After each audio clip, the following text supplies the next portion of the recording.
Hey guys, tonight we slip off the day and wander barefoot into the cold, squelching boglands of ancient Scandinavia. The sky is slate grey above you, and the chill seeps up from beneath your feet as you trudge along a mossy path cut through dense pine forest. There's a faint hum of insects, and in the distance, the soft rush of water over stone. The trail is muddy, almost cartoonishly so. You glance down, no shoes, just wool-wrapped feet, damp and already starting to smell faintly like wet goat. You're a Viking, sure, but not the raiding, horned helmet type you saw on Netflix. You're just trying to get to the next village without frostbite. And right now, your biggest concern isn't your axe, it's your toes. Because one more slip on this slick, root-covered trail and you're liable to lose a toenail or worse. Step on something sharp enough to draw blood. Fun fact, stepping on sharp pine cones was the original Viking rite of passage.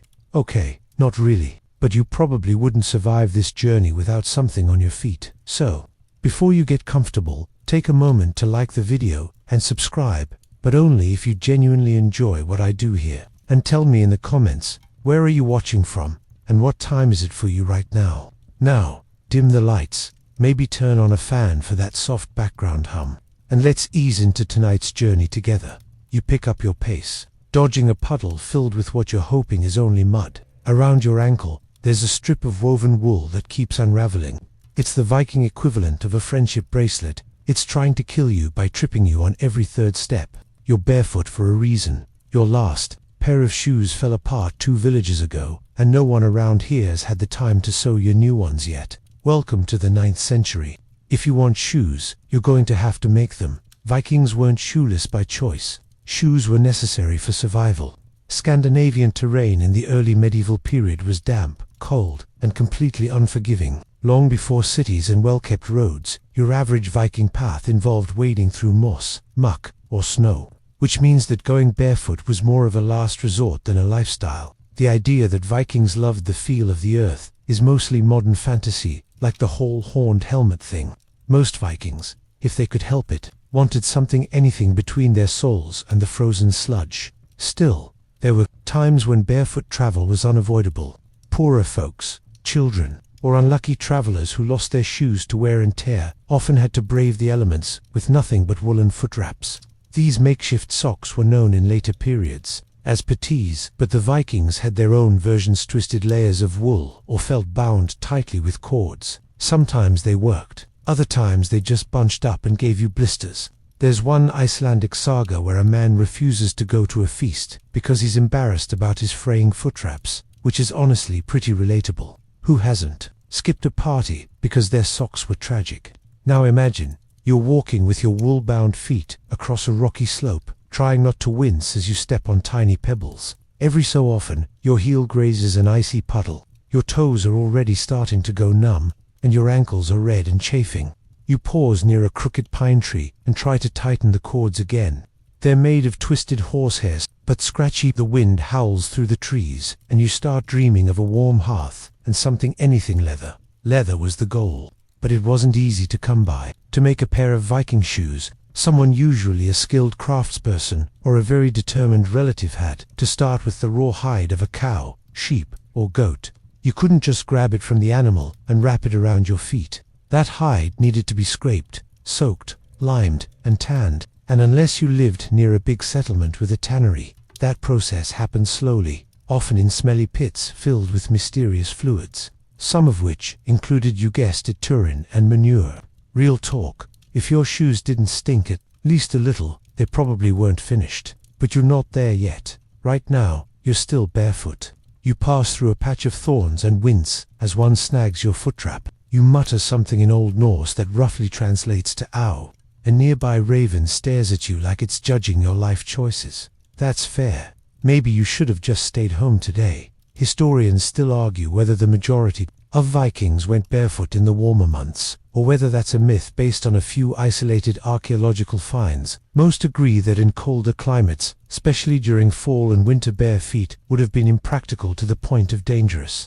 Yet some burial remains show no trace of shoes, while others reveal intricate foot coverings and layers of fur or leather. Some scholars suggest that poorer Vikings simply didn't own shoes year-round, or had to make do with low-quality versions that fell apart quickly. Others argue these finds reflect different burial customs rather than daily wear.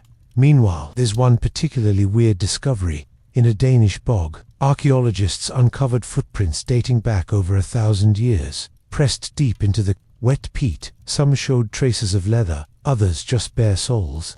But one print appeared to have a braided cord pattern, suggesting that even barefoot Vikings might have tied plant fibers around their feet, maybe for traction, maybe for ritual, or maybe just because they were bored. Imagine tying reeds around your foot like sandal straps, then slipping on the mud anyway.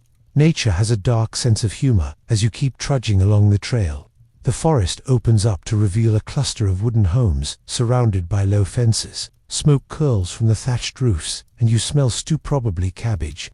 Your feet ache, your wraps are soaked through, and you start limping toward the nearest door. Someone sees you and shouts something that sounds like "nice socks" in Old Norse. You smile weakly. Tomorrow, you tell yourself, you're finding real shoes. But first you'll have to figure out how to turn a dead cow into something wearable, and that's going to involve some very smelly steps. Literally. You wake up the next morning to the sound of snorting someone's herding cattle past the longhouse, and judging by the smell wafting through the smoke hole, one of them did not appreciate being woken up early. You stretch beneath your itchy wool blanket, still sore from yesterday's walk. Your feet are raw, wrapped in soggy wool strips that now feel like cold porridge. If you don't get shoes soon, you'll end up with frostbite, trenchfoot, or a lifelong nickname like Tolstoy gel. Not ideal. So, how do you turn a cow into something you can wear? First, you'll need a cow, or at least its hide. This isn't as easy as it sounds. In Viking society, livestock wasn't just a food source, it was wealth. Killing a cow just for its skin would have been a massive decision, typically only made if the animal was sick, old, or already being slaughtered for meat. Leather was valuable, and waste was frowned upon. Every part of the cow had a purpose, from the meat and bones to the sinew and the brain. Because here's a fun fact: brains contain enough natural oils and enzymes to tan the animal's own hide. Nature is weird like that. You're sent to the edge of the village, where a half-built wooden shack smells like wet fur and vinegar. That's the tannery, or rather, it's the tannery on a good day. Today it smells like something died in there last weekend. To be fair, something probably did. The process of turning raw animal skin into soft, durable leather is a long one. The Vikings didn't have chemical factories or neat rows of bottled solutions. They had pits, buckets, knives, and a lot of very questionable smells. Step 1. Soaking. Fresh hides are soaked in water to loosen blood, dirt, and hair. If it's been a while since the animal died, the hide might also have maggots. That's right. Viking leather making often began with bug-infested meat slabs. Yum. You pull one hide out of a wooden tub, gag slightly, and try not to think about dinner. Step 2. Once the hide is soaked, it's laid over a curved wooden beam and scraped with a crescent-shaped blade.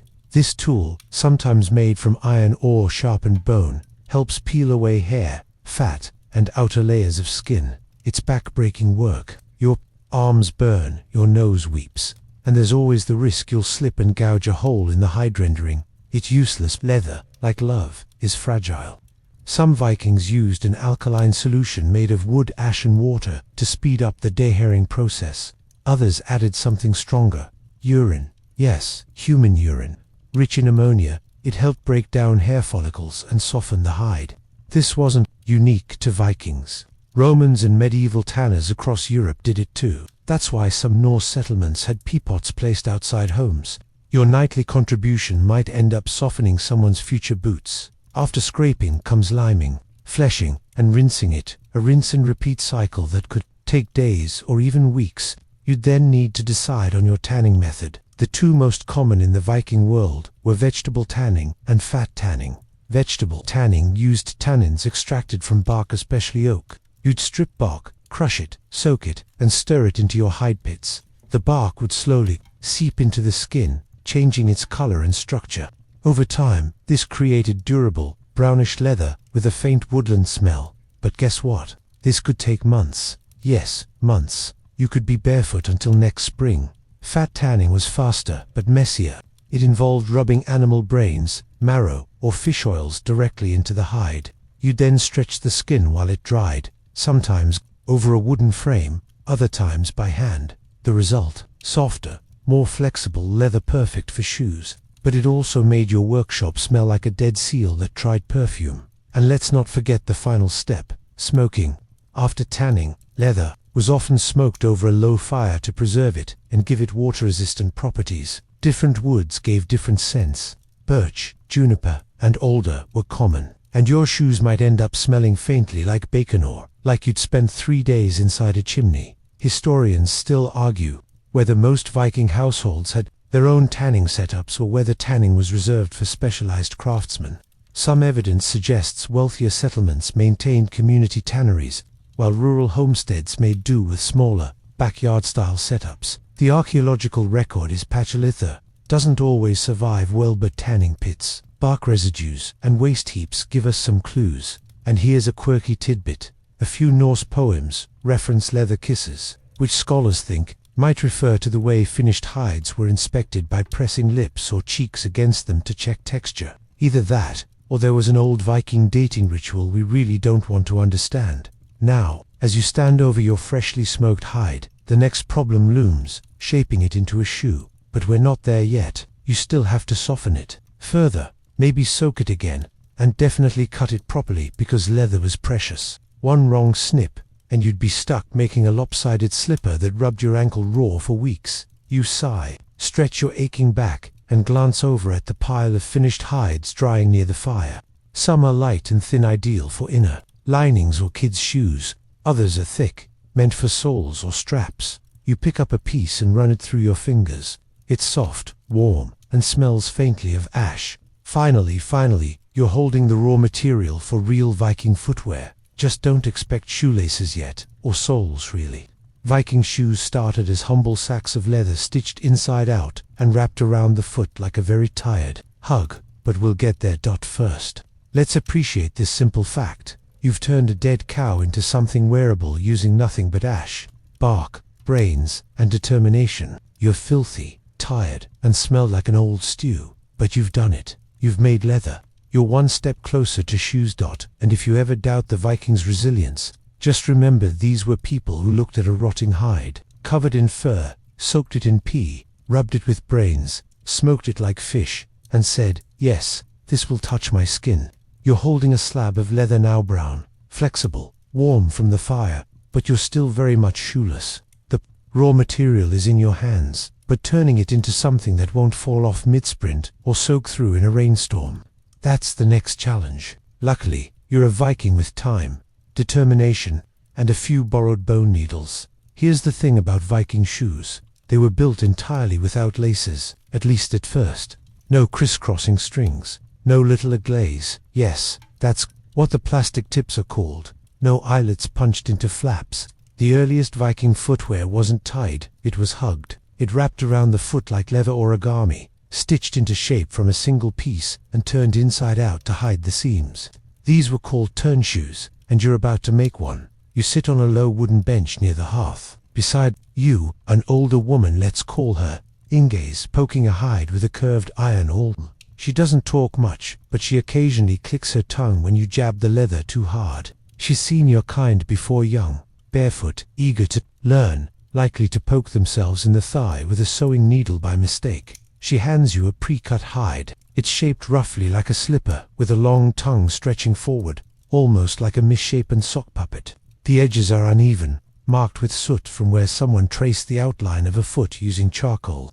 These outlines are surprisingly precise. Viking shoemakers didn't work from vague measurements. They traced actual feet onto leather, then cut around the shape, leaving enough margin to fold and stitch the pieces into a snug fit. The key to a turn shoe is that it's sewn inside out. You pierce the hide with a sharpened iron needle and thread a waxed linen cord through, pulling it tight. Then again and again. Every stitch must be taut, close, clean. If you leave gaps, water seeps in. If the stitch is crooked, the shoe will twist and strain. You squint at your uneven row, and Inga sighs audibly. You start again. Now, stitching leather isn't like stitching cloth. You can't just push a needle through and hope for the best. Every hole must be pre-punched with an awl or a spike, and each pass of the needle requires force, leverage, and patience.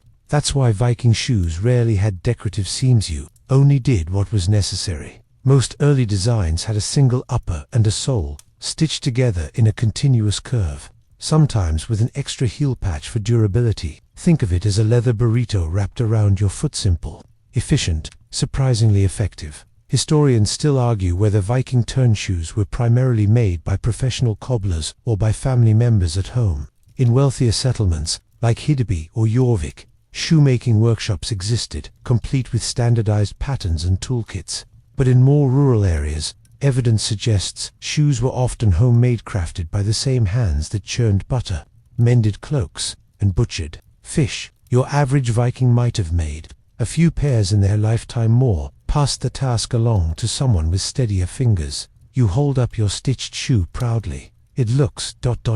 like a potato. Inga raises one eyebrow and tosses it back in your lap. Again, she mutters. The funny part, despite their simplicity, these turn shoes were perfect for Viking life. They were flexible, which made walking long distances more natural. They were light, which meant they could be carried in packs or tucked under a belt. And they were repairable. Split a seam, just stitch it up again, hole in the toe, patch it with a scrap of hide. In fact, archaeologists have found dozens of Viking shoe fragments with layers of mending. Some soles contained 3 or 4 patches, stacked like flaky pastry. And speaking of soles, these weren't your modern thick rubber, arch support marvels. Viking soles were usually a single layer of thick leather, sometimes reinforced with extra patches at the ball and heel. But even at their best, they wore down fast. That's why the same person might go through multiple pairs a year. You'd rotate them, repair them, maybe even own a winter and a summer version. But each pair was short-lived, especially if you liked hiking through lava rock and pine roots. By now, your turn shoe is starting to resemble an actual foot covering. Inga nods, once an expression of praise, so rare it feels like being knighted. You turn the shoe right side out, revealing the neat curve of your stitching. It's smooth, hugging the arch, with a raised heel and a gently rounded toe. You slip it on, it fits almost perfectly, though your pinky toe might feel cramped. But hey, it's your first try. And more importantly, it stays on without a single lace. Here's a quirky tidbit. In some burial sites, Viking turn shoes were discovered with decorative slashes near the instep, not deep enough to weaken the leather, but enough to suggest style was still a factor. One theory says these might have represented tribal marks, regional styles, or even superstition. Others believe they were functional, allowing moisture to escape or preventing squeaky steps on wooden floors. Because nothing says intimidating warrior like squeaking during your raid. You stand up and take a few steps across the floor. The shoe hugs your foot, tightly, almost too tightly. But that's part of the design. Viking shoes weren't made to be roomy. They molded to your foot over time, shaping themselves with every step. You'd wear woolen foot traps or socks underneath, but otherwise, the fit was glove-like. This wasn't footwear for lounging. This was footwear for walking, working, running, maybe even fighting. That said, there's still no lacing. The shoe stays on through tension, the tight curve of the leather holding your foot like a stubborn hug. But what if you need more security, say, for a long journey or an icy path? Well, you'd add something around the ankle, a strap, a cord, maybe, a band of wool. But that comes later. For now, you've got your first taste of Viking shoe engineering, and you're feeling pretty proud. Historians still debate how much variation existed in early Viking shoe design. While turn shoes were common across Europe, regional styles emerged, some with higher ankles, others with broader toes, still others with built-in loops or heel flaps. We don't have endless surviving examples, but the ones we do have, especially from wet, anaerobic environments like Dublin or York, tell us these shoes were more than just crude leather sacks. They were intentional, adaptable, and made to serve real foot-weary people. You look down at your feet. For the first time in days, they're warm, dry, and not covered in questionable swamp water. You smile. Across the room, Inga is already cutting the next hide. She mutters something about stitching straighter next time. You nod. Tomorrow, you'll learn how to add an ankle drawstring, a little puckered detail that makes these simple shoes even more secure. But for now, you've stepped into a long tradition, one turn shoe at a time. You're getting the hang of it now. Your fingers still ache from stitching. Your back is permanently hunched from all the leaning, but you've finally made a shoe That doesn't look like it came from a haunted vegetable patch. The basic turn shoe is done. One piece of leather hugging the foot, sole stitched cleanly, no unnecessary flaps or decorations. But then you try walking in it for longer than a few steps. The heel slips, the front loosens. It flops a little when you lift your foot. You've created a gorgeous leather sock that keeps trying to escape. This is where the genius of the drawstring ankle comes in. You return to the workshop. Inga is already waiting, chewing dried fish and pretending not to watch you struggle. She gestures toward a different shoe model, one with a curious little wrinkle around the ankle opening. It's puckered like a coin purse, gathered with a leather thong pulled through small slits along the edge. You pick it up, squint at the construction, and realize you're looking at one of the earliest forms of adjustable footwear. The drawstring ankle wasn't some fanciful fashion experiment. It was pure Viking pragmatism, had a tie system that kept the shoe snug and secure without complex tooling or time-consuming eyelets. The edge of the leather upper was pierced with tiny holes, evenly spaced using a bone or a thin leather cord, sometimes braided, sometimes rolled, was threaded through like a sleepy shoelace. Pull it tight, and the shoe would grip the ankle. Tie it, and it would stay on through mud, snow, or a quick sprint toward someone who may or may not. Oh, you silver dot. You take a seat and begin modifying your original shoe. First, you make the holes run every half inch or so, right at the top lip. Each one is pinched with care, and you try not to stretch the hide too much. Then you feed in the thong, your fingers still sore. You curse the slippery leather under your breath. Inga smirks. She's heard every Norse curse under the sun and has probably invented a few herself. Eventually, the drawstring weaves through the final loop, and you tug gently. Dot, the shoe pulls inward around your ankle, like it's giving you a polite hug. Dot, you stand, walk, no more flopping, no more slipping heel. You actually feel stable. Historians still argue over exactly when this drawstring style entered Viking shoemaking, or whether it was borrowed from neighboring cultures. Some turn shoes from the 9th and 10th centuries already feature hints of the gathered ankle. Others appear later, with more refined holes and braided toggles. Was it a homegrown invention, or an imported idea from the Franks, the Saxons, or even the Slavs? No one's quite sure. What we do know is that once this style showed up, it spread fast. And here's something fascinating. The drawstring wasn't always leather. In some archaeological sites, like the damp layers of Dublin or Jorvik, researchers have found twisted plant fibers, wool cords, or even fine sinew used as ankle ties. These weren't always durable. Rain or wear would quickly fray them, but they served a purpose. In summer months, lighter ties meant cooler feet. In winter, you could wrap fur or wool around the ankle and cinch the drawstring over it to hold everything in place. The Viking answer to layering: just more string. Some fancier versions added decorative ends to the cord knots, tiny wooden toggles, or bone beads. If you were lucky enough to own a second pair of shoes, or just wanted to look like someone who traded for Frankish wine, you might even add colored wool tassels. The ankle wasn't just a closure point, it became a place for subtle because sure, Vikings weren't walking around with airbrushed sneakers, but they did care how they looked, especially when everyone at the village gathering was judging everyone else's footwear. Let's not forget the other advantage of the drawstring: custom fit. Unlike a fixed ankle cut, which might chafe or sag depending on the person's build, the adjustable opening allowed the same shoe pattern to fit different people. You could tighten it on cold mornings when you had thick socks underneath, or loosen it at night after a long day of rowing. For growing children, this flexibility was a game changer. Many surviving children's shoes from the period feature wide openings or soft drawstring closures, almost like leather baby booties. You pause and tighten your own drawstring a bit more. The pressure around your ankle feels reassuring, secure, like you could run down a muddy hill and still arrive with both shoes on your feet. You might not be ready for a sea raid, but you could definitely chase a chicken through a turnip field. There's a quirky tidbit from Norse folklore that loosely ties into this. In one old Icelandic tale, a farmer wins a foot race by tightening his shoestrings so snugly they leave marks on his skin. He claims it made him feel as if the land could not shake me off. Scholars debate whether this is symbolic roots, stability, strength, or literal tight shoes equal speed. Either way, the idea of a well-tied shoe being central to confidence wasn't lost on Viking minds. Of course, drawstrings weren't perfect. If the thong broke, you were in trouble. You could try to knot the broken ends together, but over time the cords frayed, especially if they were made of plant fiber or gut. That's why spare thongs were often kept on hand-looped around belts, or tucked inside travel pouches. If you found yourself shoeless in the wilderness, the easiest emergency fix was to grab a strip of bark or leather and lash it around the ankle. Makeshift drawstring achieved. Over time, some shoes evolved into mid-ankle boots with a fuller wrap design.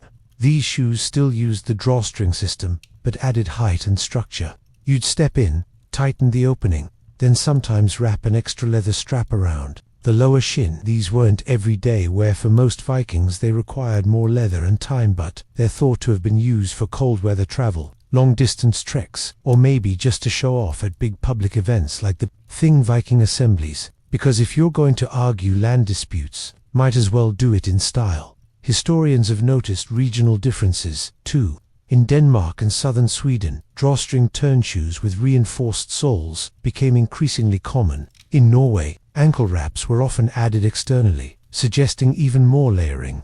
Meanwhile, in Iceland, where leather was precious and resources were few, sometimes got simplified versions. No drawstring, just a rawhide cord, looped once and tied at the front like a gift basket.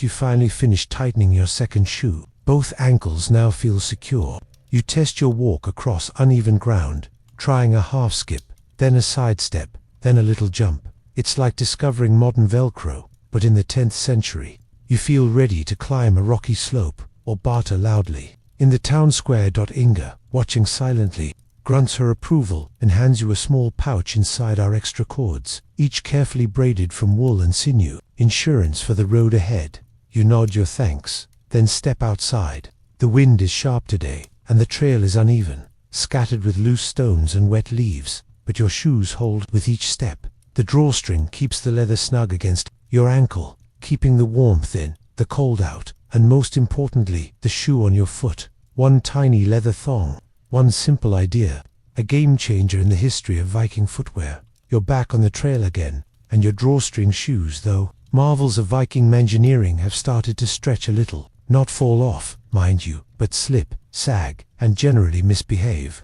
It's the same problem every early medieval walker faces after several days of uneven ground, wet weather, and the occasional surprise puddle that somehow smells like fish. You pause under a crooked birch tree to retie the cord, but it's cold, your fingers are stiff, the drawstring is wet, and the knot you tied this morning now resembles a tangled knot of seaweed. That's when you remember something Inga mentioned, almost in passing, while skinning a rabbit. Some folks don't bother with strings, they use toggles. Easier when your fingers are frozen, and that's what leads you to explore the unsung hero of early Viking footwear, the toggle.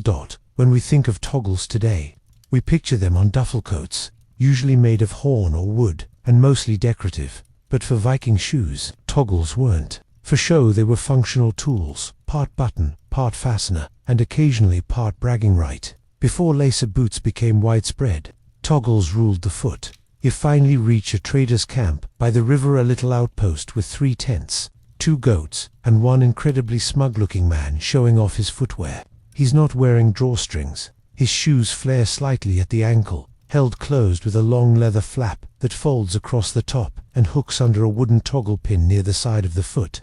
You do a double take. That's not a shoe, it's a statement. The design is clever. Instead of drawing the leather closed like a purse, the shoe features an overlapping flap, almost like a vest for your foot. One side is fixed, the other folds across and is secured, using a toggle pin or a loop.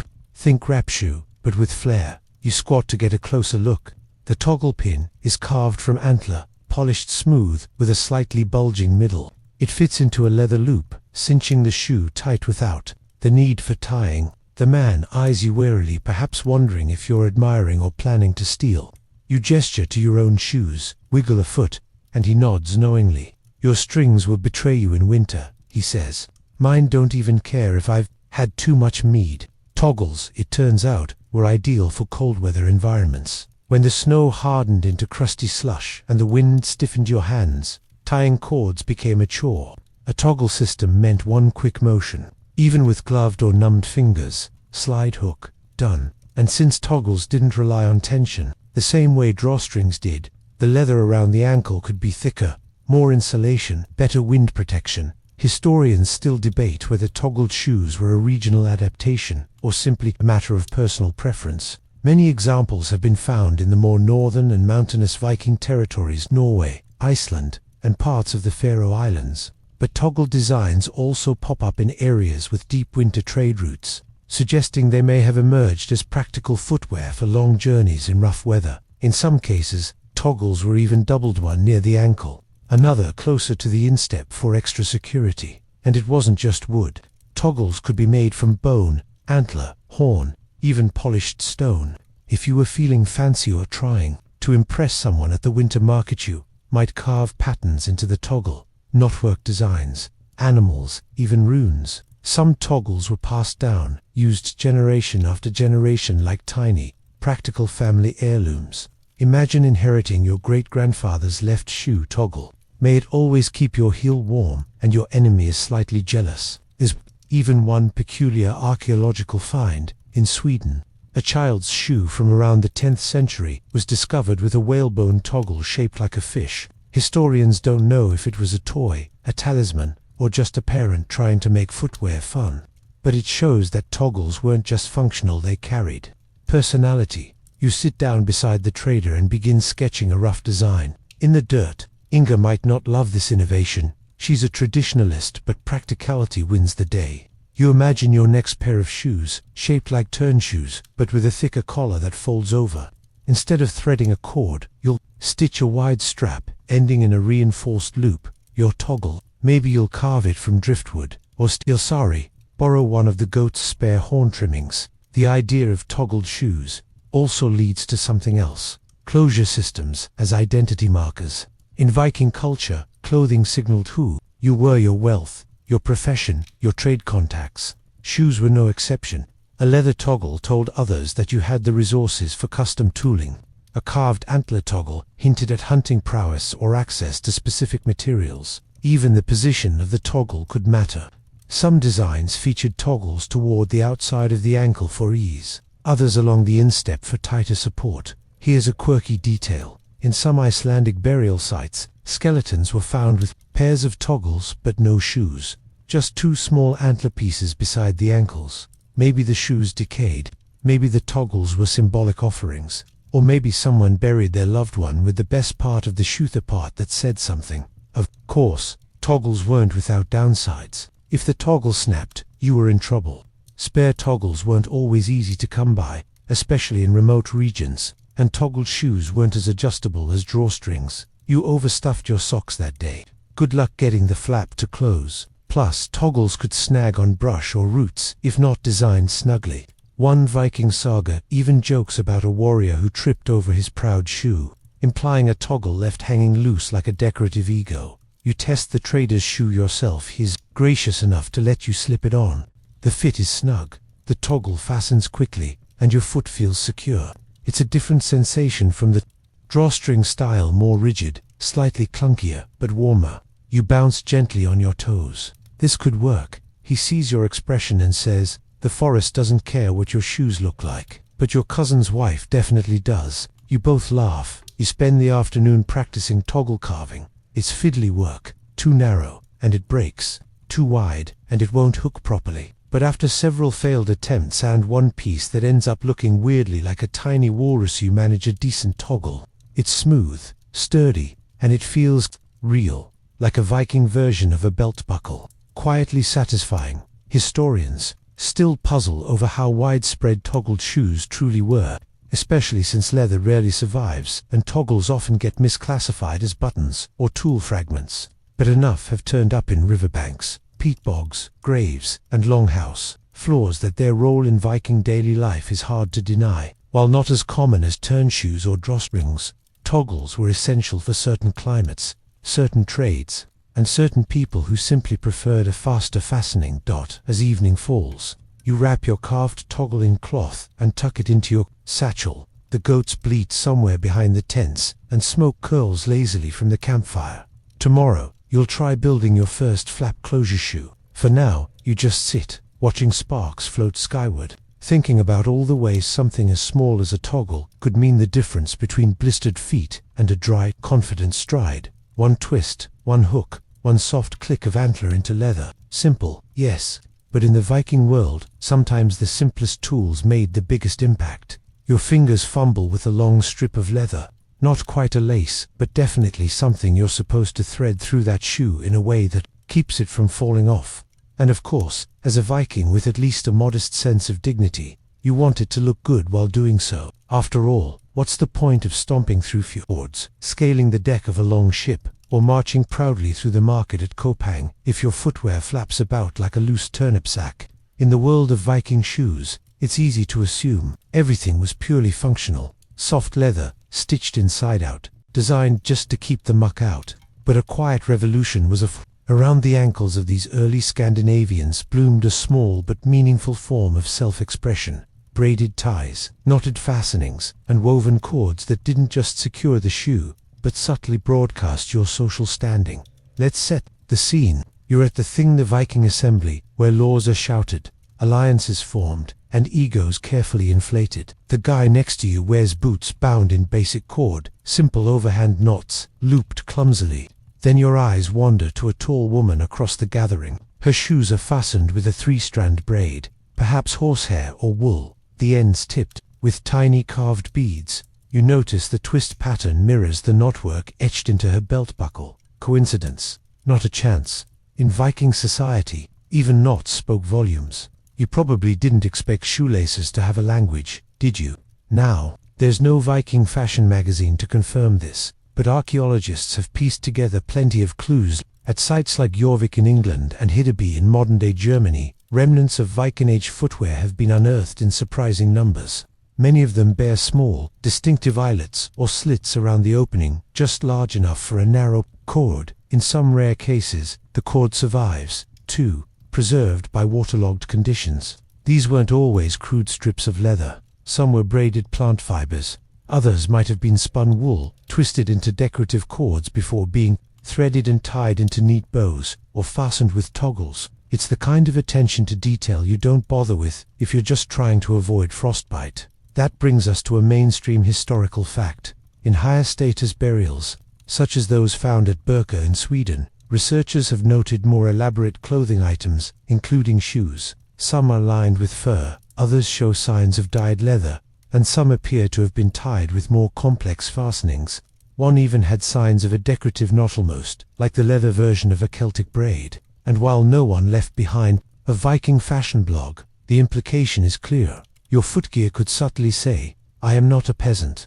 Now, for the truly quirky bit. In one speculative case from a site in Iceland, a child's shoe was found with what appears to be a slip knot in the front, like a makeshift bow. But the leather cord used was oddly thin and dyed blue.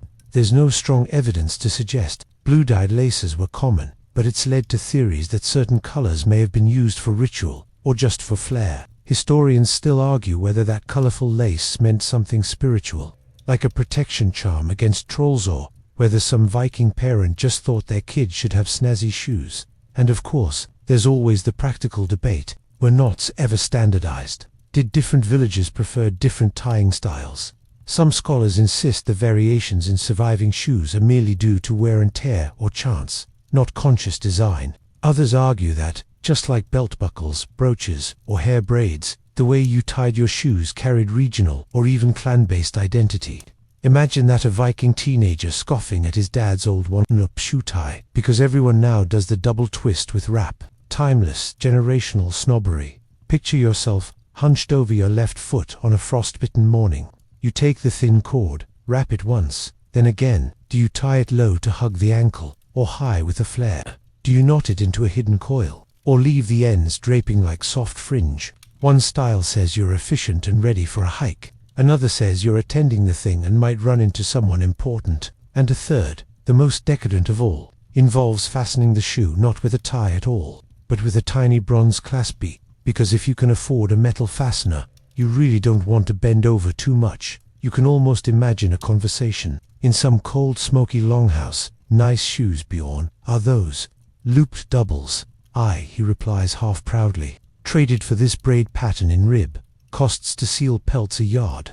Must be nice. Mine are just elk sinew. Everyone politely pretends not to hear the quiet squeak of rawhide stretching. Even shoes became a quiet arms race. No one wanted to trip over extravagance, but a little flair that was acceptable. Just enough to whisper, not shout. And speaking of whispers, do you hear that? The subtle slap of soft soles as people move about the longhouse. No hard heels, no rehizoles, just the padded rhythm of wool-wrapped feet tied with care. There's poetry in that. You pass a pair of boots sitting by the hearth. One is missing its braid. Maybe someone borrowed it. Or maybe, just maybe, a fox made off with the cord thinking it was something worth stealing. You smirk, remembering that time someone lost a sandal to a goat. There's probably still a superstition about that. Something about goats and left foot luck. Eventually, you curl up near the embers, untying your shoes with slow fingers. The knots are stubborn, weather-worn. You tug gently, releasing the leather from its twist, letting the tension fall away like the day itself. But just before your eyes close, you wonder, what did that one merchant mean when he said, Frankish braids had 7 strands? 7, that's excessive. Probably French. Still, tomorrow you might try it. You arrive at the thing not with a war cry, but with a quiet, confident stride. Around you, the smell of pine and smoked fish lingers, mingling with the roar of arguments, the crack of oaths, and the laughter of old men reliving younger days. But it's not the swords or the beards, or even the sagas that catch your eye, it's the shoes. Yes, the shoes. Welcome to the secret battleground of Viking politics, footwear. Because if you think status in Norse society was only about how many men you commanded or how many sheep you owned, think again. Look down farther than the embroidered tunics, beneath the belts with bronze fittings, below the sheepskin cloaks. There, quietly asserting themselves in the churned mud and flattened grass, are the real signals of power. Footwear mattered, and at the thing the grand assembly of freemen, chieftains, farmers, traders, and troublemakers, nothing escaped notice. You spot them immediately. The herser from the western fjords, his boots dyed with walnut bark, neatly stitched with an extra panel across the toe flex, if ever there was one. You try not to stare, but your own shoes feel suddenly too soft, too plain. You tied them, well this morning, even used that braid technique you learned last summer. But compared to those, you may as well be barefoot. Shoe envy is real. It creeps in silently, crawling from the toes upward, tightening your shoulders. And the thing, with all its shouting and drama, is also where fashion whispers its truths. People walk slow here not just to be seen, but so others have time to look. Each shoe becomes a biography, where you've been, what you've traded, who taught you to tie it just so. In one corner of the assembly field, a gaggle of young men stands posturing near a merchant's cart. One kicks a stick just to show off the reinforced instep of his boot. Another leans with one leg slightly forward, the edge of his red-dyed lace just catching the sunlight. They laugh too loudly, jostle for space, trying to draw attention to their feet as subtly as a rooster trying to whisper. You roll your eyes, rookies, but even the elders play this game. Over near the law speaker's platform, a grizzled man with grey hair adjusts his right shoe for the 3rd time in as many minutes. It's no accident. That shoe sports a bronze toggle, shaped like a serpent biting its own tail. It's rare. Maybe Frankish, maybe looted, definitely not local, and everyone knows it. Shoes at the thing are like armor at a tournament. They're statements. You don't bring just anything to the event. You bring the good pair, the ones you don't wear in the field. The ones that might still have a bit of fur left inside, or a lining that doesn't leak. If you have a wife who sews, you bribe her for fresh laces. If you've recently raided Ireland, maybe you stitch a bit of emerald-dyed hide into the cuff. Not too much, just enough that someone notices. The game is subtle, but ruthless. The thing is not only a court of loots, a court of eyes. Every glance becomes a judgment. People say things like, "Ah, I see he's done well this season. His laces have toggles now. Must have made peace with the yacht. That braid, did you see that? Definitely not Icelandic." The envy isn't just personal, it's political. That guy from the Far East, why does he have shoes with triple-layered soles? How come he can afford a stitched welt when others are walking on thin leather barely holding together? Rumors start quickly, and by midday, his boots have already climbed the social ladder. 3 rungs higher than he has, and God's help you if you wear the same shoes to things in a row. You remember, Last year, don't you? That farmer from Vestfold came in with the same boots he wore the season before. Mud-caked, dull laces, replaced with crude knots. People whispered, he's fallen on hard times, lost his wife, maybe, probably gave up drinking meat, afford it. It was all guesswork, of course. But that didn't matter. The shoes told a story, true or not. Even children notice. A boy walks by, dragging a wooden sword, and pointing out a man's boots to his sister. Look, he's got those fancy holes for his cord. Papa says those are from the Danes. The girl nods solemnly, as if that single design detail settles a complex geopolitical argument. But envy is also aspirational. It drives deals. The trader from Hiddeby spots your interest in his own boots shiny, with carved wooden toggles shaped like bear paws, and sidles over with a smirk. I've got laces like these, he says, patting a satchel, dyed with birch ash. You want a pair? 2 iron nails and a spoon should do. You hesitate, but your eyes betray you. He knows you'll come back before sundown, and you will by evening. Your feet ache. You've paced the field 3 times, argued about land borders, and listened to 4 different men complain about tax grain. But the envy lingers. You sit by the fire near your group's tent, unlacing one shoe slowly, inspecting the worn leather. Not bad, really. Still decent. But next time, you'll arrive earlier, with newer braids. Maybe even invest in a carved toggle. Maybe something shaped like a raven. People respect ravens. Across the fire, a woman notices your shoes, and raises an eyebrow. You nod politely. She nods back. It's not a flirtation. It's recognition. Your boots may not win awards, but they're respectable. Tidy. The envy melts into something else. Motivation. You lie back, the stars overhead. Around you, others snore softly. Their shoes by their heads are tucked under cloaks. Tomorrow, feet will carry everyone home. The thing will dissolve, and life will resume. But the memory of who wore what, how it was tied, and who seemed to walk just a bit taller, that'll linger like smoke in your hair. You'll remember the shoes. You'll remember how you felt looking at them. And next time, you'll make sure someone else feels the same when they look at yours. In the vast northern lands, where winters bit harder than iron and the fjords cut deep into the soul of the earth, local pride ran high. Vikings wore what they made, valued what they could stitch, tan, and shape with their own hands. But even the proudest Norsemen, armed to the teeth and cloaked in sheep's wool, couldn't help but glance sideways when a pair of Frankish shoes entered the longhouse. They gleamed differently, they sat differently, and they whispered something. Dangerously seductive foreign power. The Frankish flex wasn't just about footwear, it was about status, ambition, and ambition's favorite cousin, envy. In a culture where every rune carved into a stone, every brooch pinned to a cloak, and every horn raised in toast was a form of expression, imported shoes were the loudest, silent scream of them all. Picture this: a high-ranking trader returns from the continent. His ship is heavy with silver, spices, embroidered cloth, and something else. A single pair of low-cut Frankish leather slippers, soft as butter and dark as night, dyed with a technique unknown in the icy north. He doesn't wear them on the ship. He doesn't even wear them at the dock. He waits. He waits for the perfect moment, the wedding feast of a Jarl's daughter, where all eyes would fall on him the moment he steps into the mead hall. And when he does, the reaction is instant. Murmurs, a pause in the lute music, heads tilt, eyes lower. There's something odd about his step, something smooth, no visible seams, no toggles or braids, just a subtle, curved silhouette. Frankish, imported shoes carried rumors like ships carried cargo. He must have fought beside the Franks. No, he traded fur in Rouen. Very lucrative. I heard he killed a Carolingian noble and took them off his corpse.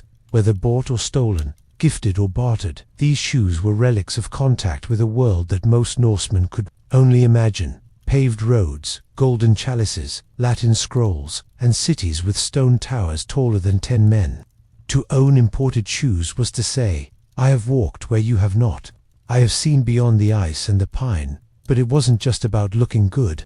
Frankish shoes had a different philosophy, one that clashed, sometimes violently, with Norse practicality. For one, they were softer, often made of finer leather like calfskin. They hugged the foot. Some had soles so thin that they barely protected you from a pine needle. But that was the point. These weren't shoes for farm work or hauling timber. They were shoes for halls, for cathedrals, for marble floors. They suggested leisure, literacy, perhaps even a touch of Christian piety. Wearing Frankish shoes to a Viking thing or feast was therefore a delicate game. You had to balance the message. Too much foreign flair and you looked pretentious, worse. Soft, but just enough, and you instantly ascended a social tier. He's been places, people would whisper, knows his way around the world. It wasn't just men who wielded the Frankish flex. Norse women, especially those from trading families, had an eye for continental styles. A mother might gift her daughter a pair of imported slippers as part of her wedding chest, carefully stored, in linen, scented with juniper. They would only be worn on special occasions. The craftsmanship differed: embroidery with silk thread, perhaps, or a fine silver clasp at the ankle. Norse leatherwork was beautiful, but the Frankish detail work bordered on magic. Some even claimed these shoes had been stitched by monks who never left their cloisters, but who somehow understood beauty better than any Viking craftsman. Of course, owning such shoes came with risks. For one, they marked you as wealthy, and in a time when axes spoke louder than law, wealth could make you a target. A man might keep his imported pair hidden under his bed, only to be brought out during the Yule feast, or when hosting foreign guests. Some even built small wooden boxes just to store them, lined with wool and herbs to prevent dampness and rot. Then there were the critics. Imported shoes make for soft men, grumbled old warriors. No grip on the deck, can't run from a bear in those. They weren't wrong.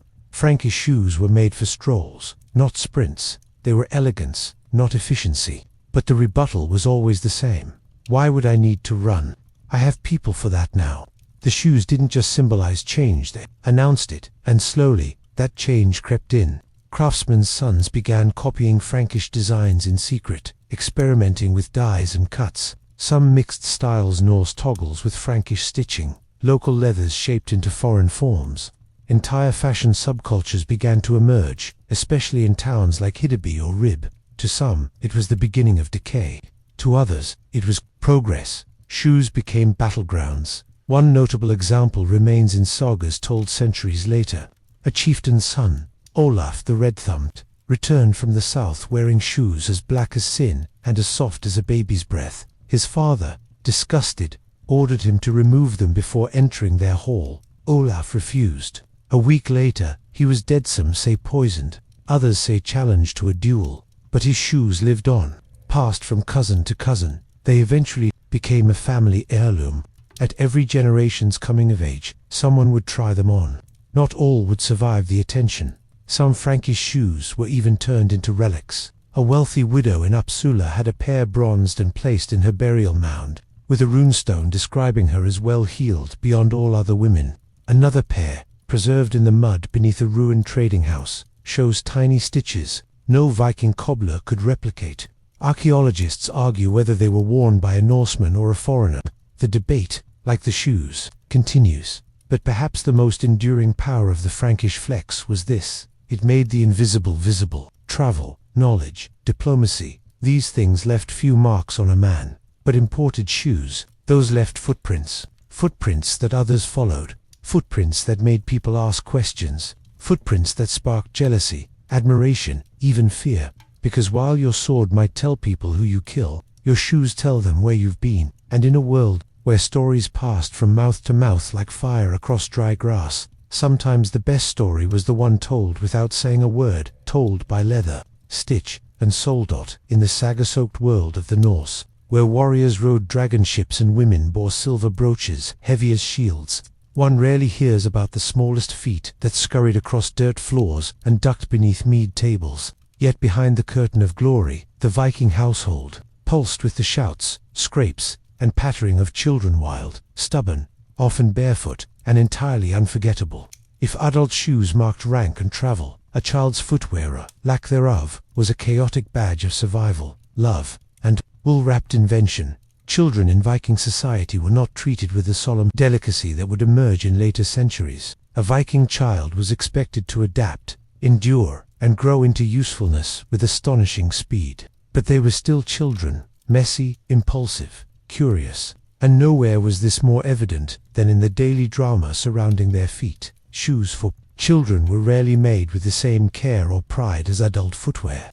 A man might travel weeks to procure soft Frankish leather for his banquet shoes, but his toddler's shoes, those were an afterthought if they existed at all. Many Viking children, especially in rural communities, went barefoot for much of the year. Their soles were hardened like bark, shaped by cold mud, rocky paths, and splinters from the hearth logs. In summer, barefoot play was expected. In winter, it became a battle between nature and parental patience. Mothers, often armed with leftover scraps of wool, linen, and hide, invented clever ways to protect their children's feet without wasting precious materials. One common solution was the wool wrap, long thin strips of felted wool tied around the foot like a primitive bandage, reinforced with linen at the base. These weren't exactly shoes but more like makeshift slippers, easy to put on, even easier to lose, and completely ineffective against puddles. But they offered warmth and symbolized something more. A mother's constant improvisation in a cold and unpredictable world. Wool wrapping had its own etiquette. Some mothers dyed the strips with plant pigments, simple browns or greens, occasionally reds from madder root. A particularly doting parent might add tiny wooden buttons, or weave in bits of blue thread to ward off evil spirits. In households with multiple children, morning routines were often a war zone of tangled wool, misplaced wrappings, and accusations. "You took mine. That's not your left foot. Mama, he's wearing them backwards." The chaos was familiar. And yet, it was this ritual, the tying of wool around little feet, that grounded daily life. We must also consider shoes in the context of learning. Footwear marked stages of growth. A child who received their first real pair of leather shoes, often between ages 5 and 7, had reached a kind of rite of passage. These weren't elegant, they were basic turn shoes, roughly stitched, usually made of goat or sheep leather, and always outgrown within months. But their meaning was immense. Leather shoes said, "You are not a baby anymore. You walk where we walk." In some regions, the gifting of these first shoes was accompanied by small feasts or blessings. An elder might rub ash on the child's forehead to ensure strength. A sibling might offer a carved bone toggle for luck. Even in death, children's shoes were treated with tenderness. Archaeological finds from Norse graves show tiny shoes placed beside cradles or tucked into wrapping, symbols of care beyond life's horizon. But not every child was lucky. In poorer households, children simply inherited the shoe was passed from cousin to cousin, often reshaped, patched, or stuffed with wool to fit new feet. By the third child, the original structure might be barely visible, the sole worn thin as parchment. Yet these patched shoes carried family history. Some had symbols scratched into the inner leather, runes of protection, initials, or doodles. Others bore damage that told stories. A ripped seam from falling off a hay cart, a burn mark from getting too close to the cooking fire. Shoemaking itself became a form of bonding. Fathers might sit by the hearth during long winter nights, reshaping old shoes for their sons. A girl might help her mother felt wool scraps into slipper forms for her younger siblings. It wasn't professional craftsmanship, it was familial survival. In this way, shoes for children became collaborative projects, half functional and half sentimental. Footwear, or the lack of it, also marked class. The child of a trader or minor noble might have two pairs, one for daily wear and one for show. The latter, often stored safely in a carved chest, would be worn to things, weddings, or when important guests visited. These shoes might be decorated with patterned stitching or have soft soles dyed with natural pigments. In contrast, a thrall child, the son or daughter of a slave, was more likely to go entirely barefoot until adolescence. Their feet would be scarred, thickened, more tool than body part. Still, even the poorest child played. They raced across the commons, skidded across icy ponds, climbed into haylofts with shrieks of laughter. Bare feet didn't stop joy. In fact, many older Vikings recalled their childhoods not by possessions, but by the feel of the earth on their soles, the frost, the moss, the sting of a stubbed toe on a frozen root. Shuzor, their absence also part of discipline. A mother might withhold wool wraps on a snowy morning to punish laziness. "Let the frost remind you to rise earlier next time," she might mutter. Conversely, a well-behaved child could be rewarded with extra wrappings or new toggles. In this subtle way, footwear was currency.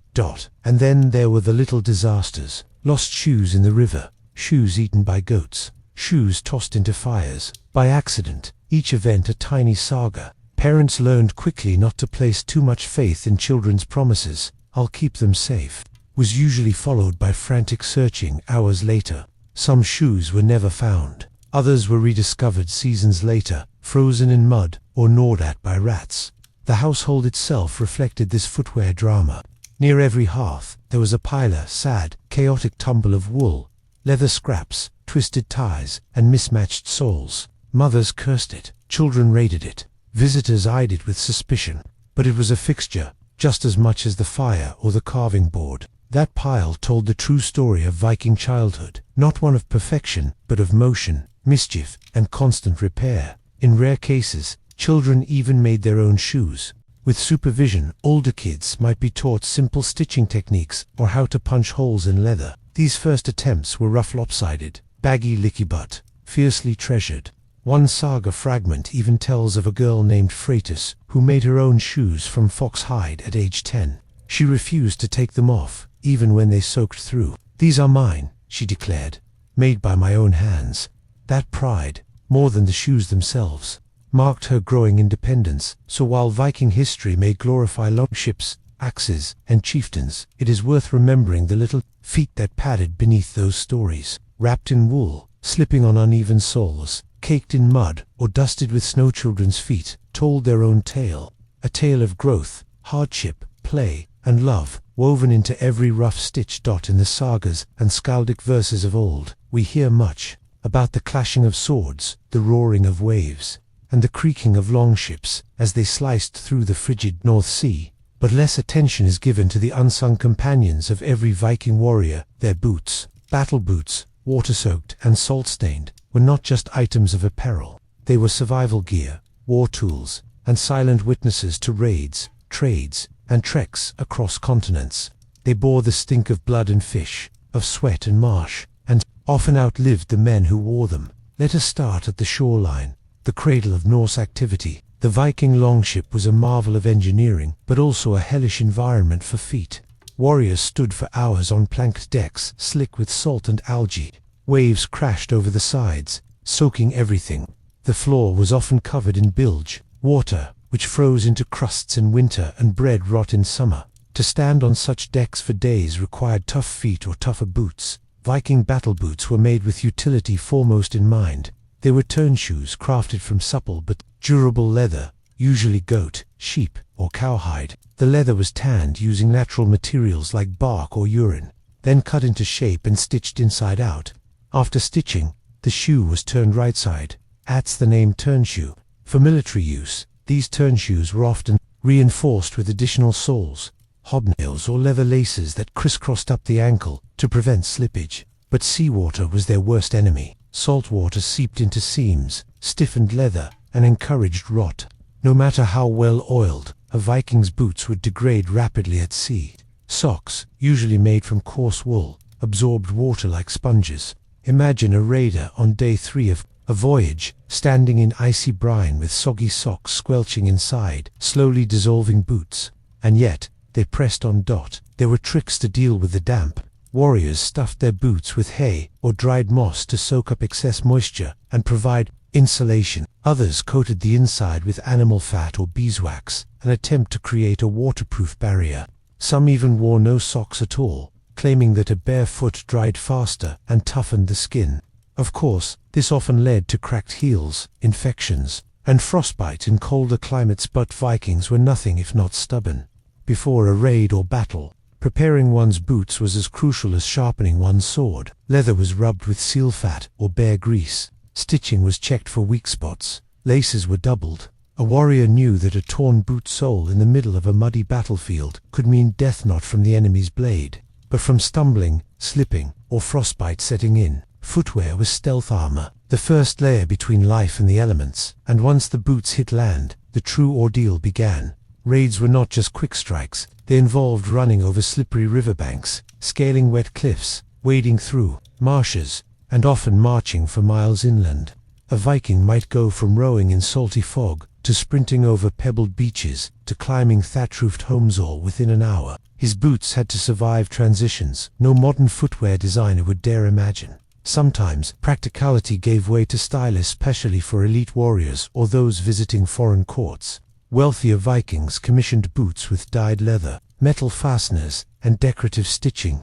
One pair discovered in a Swedish burial mound showed red dyed soles, possibly symbolic of blood or divine favor. Another pair had tiny iron studs on the heels, more noise than function, but certainly intimidating as they clicked across stone floors. Seawet socks, though often dismissed, deserve their own saga. Viking socks were typically made from loosely woven wool, often using the netlebinding technique, a kind of pre-knitting involving a single large needle and thick thread. These socks were thick, itchy, warm when dry, and absolute torture when wet.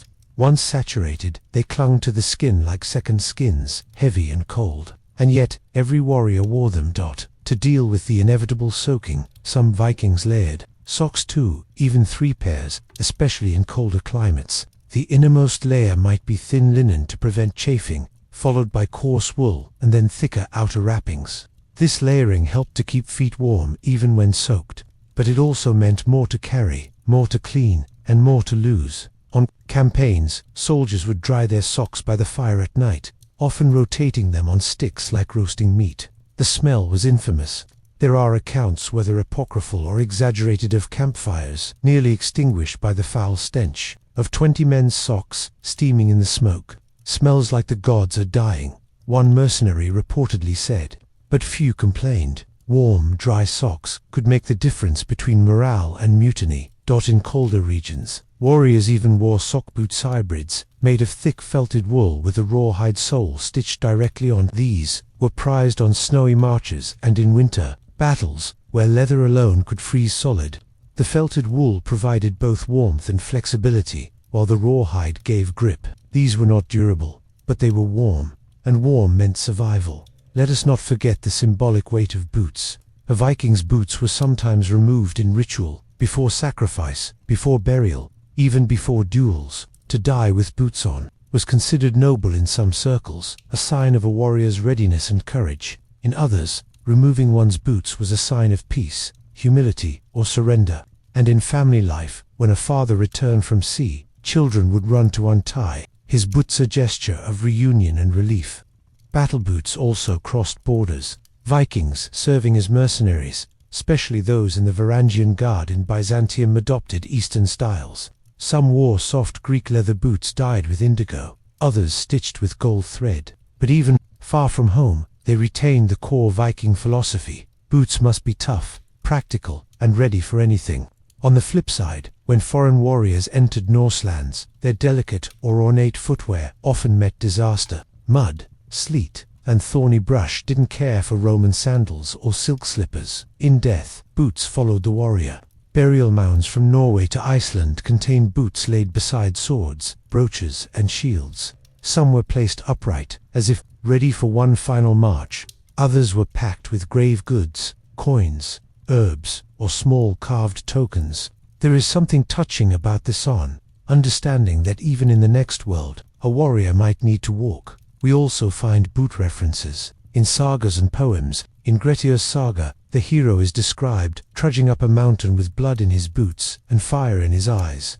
In Egil's saga, a drunken duel ends with one man slipping on seaweed, his boots too soft for war, too hard for dance. And in the saga of the people of Laxdal, a woman weaves her dying husband's name into the leather of his boots before burial, a final stitch of grief and pride. The legacy of Viking battle boots survives today in museums, where cracked soles and faded stitching tell silent tales of mud, fire, and frost. They're not ornate, they lack the gold of crowns or the shine of swords, but they are honest. They show wear, they show work, they show us what it meant to move forward, even when soaked to the bone and heavy with sea. In the end, Viking battle boots and sea-wet socks weren't just garments. They were the ground-level proof of a people always in motion, crossing rivers, climbing cliffs, and marching into legend. By now, your toes are probably feeling the chill, just imagining the wet, muddy Viking terrain. Because let's be honest, feet had it rough, trudging through icy fjords, slogging over frozen marshes, stepping across salted decks in the middle of snowstorms. If shoes were bad, socks were worse, and if warmth was the goal, you'd better believe it took some serious foot sorcery to make that happen. Now, let's talk layers. You stand there, in your linen underclothes, staring down at your boots. Except, they're not boots yet. They're floppy leather constructions that without layers will freeze your soul right out through your heels. So what do? You start wrapping. The base layer, often ignored by modern reenactors, but quietly vital, was soft linen. Not wool yet. Linen was less itchy and absorbed sweat well. Especially important when you're planning to walk 20 kilometers in freezing sleet. You wrap a band of it around your feet, not too tight, spiraling up the ankle like a Roman mummy. And yes, you're probably standing on one foot while doing this, half balancing, grumbling about how your cousin Thorkel can tie his faster. Then comes the wool. Ah, yes, itchy, thick, glorious wool. If your family is lucky enough to shear a healthy flock, you might get access to undyed grey or brown wool strips, sometimes loosely woven, sometimes just raw fleece that's been washed in lye and sun-dried until it smells faintly of goat and ash. You wrap that over the linen-like armor. No one's inventing fitted socks here. This is a foot burrito situation. You tuck one end under another like a toga for the toes, and then, the genius bitwine, some used flax-string, others thin leather cords. You'd start at the toe and loop figure eights around the arch and heel, crisscrossing up the ankle, not just for keeping things snug, but also because that spiral pattern actually helped insulate more effectively, trapping warm air between the layers. You looked like a foot-shaped cinnamon roll, but at least you were warm. Historians still argue whether some of the wrapping styles seen in bog finds were purely functional, or if they had ritual significance. One particular pair of preserved wrappings found in Sweden bore a red thread stitched in a pattern that didn't seem to help warmth or structure. Was it decorative? Protective magic? An early prototype of sports branding? Nobody knows. But the detail suggests care, pride or superstition, or all three. Now, let's talk foot stuffing. Sometimes, if you were short on cloth, or just really desperate, you'd stuff the space inside your shoe with straw. Not hay straw, drier, less pokey, tightly packed under the arch, maybe a bit up around the toes, a little wad behind the heel, kind of like an organic Dr. Scholl's insert, but it disintegrated quickly, and it smelled, especially if you reused it, which you guessed it too definitely did. And then, for extra warmth, some Vikings used felt. Yes, early felt press wool fibers fused together with moisture, pressure, and heat. You'd make a little foot pad or insole out of it. Sometimes it had to be stitched into place, otherwise it would slide out like a banana peel the moment you lifted your heel. This was a luxury, though felt wasn't easy to make, and it took forever to dry. Soggy felt is just prehistoric sadness on your soul, and on the coldest nights, you didn't even take off the wraps. You'd sleep in them, under the skin blankets, curled around your dog if he let you, feet still tightly wound. Morning came, with a crunch, as the outer layer of wool moist from yesterday's march had frozen slightly during the night. You'd have to flex your toes hard just to get circulation back. But hey, at least the rats hadn't chewed through it. That's always a win. There's also a curious Scandinavian folktale passed down in fragments that suggests some Viking women would stitch runes into the innermost foot traps of their husbands or sons before battle symbols for strength, safe travel, or warmth. While hard evidence of this is elusive, some rune-inscribed cloth scraps found near graves in Hiddeby do raise questions. Coincidence? Maybe. But maybe you've got runes rubbing against your heel right now and don't even know it. And let's not forget the foot baths. Not often, of course, but once in a while, especially before a feast or long voyage, Vikings would soak their feet in warm water, sometimes scented with pine or birch bark. Not for comfort, mind you. It helped soften calluses and make wrapping easier. And yes, if your aunt caught you skipping it, she'd call you a foot slob in front of the entire longhouse. Public shaming, the ultimate motivator. There's one odd case of a preserved shoe from a Norse settlement that seemed to contain crushed juniper berries between the wrappings. Now, whether this was for scent, pest prevention, or just some poor guy's snack stash gone wrong, we'll never know. But it gives us this little glimpse of human behavior. Even in harsh winters, someone was thinking, my foot could smell just a bit better. The bottom line, keeping your feet warm in a Viking winter wasn't just about avoiding frostbite. It was a quiet daily ritual, equal parts survival, routine, and care. You'd sit by the hearth, re-rolling your wraps, darning holes, maybe teasing your brother for having 2 left-foot shoes again. It was messy, imperfect, human, and it worked. So next time you put on a clean, machine-stitched, moisture-wicking sock, maybe whisper a thank you to the linen, the wool, and that poor, overworked ball of twine. Your ancestors walked on frozen earth, so you could wiggle your toes in comfort. Step into a Viking bogno. Really, step in and you'll understand just how essential the ground was to the story of their feet.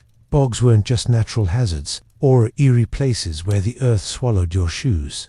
They were natural time capsules, and what they preserved: footprints, shoes, stray wrappings, and even lone toes offer some of the most intimate details we have of how Viking feet met the earth. Let's begin with the miracle of preservation.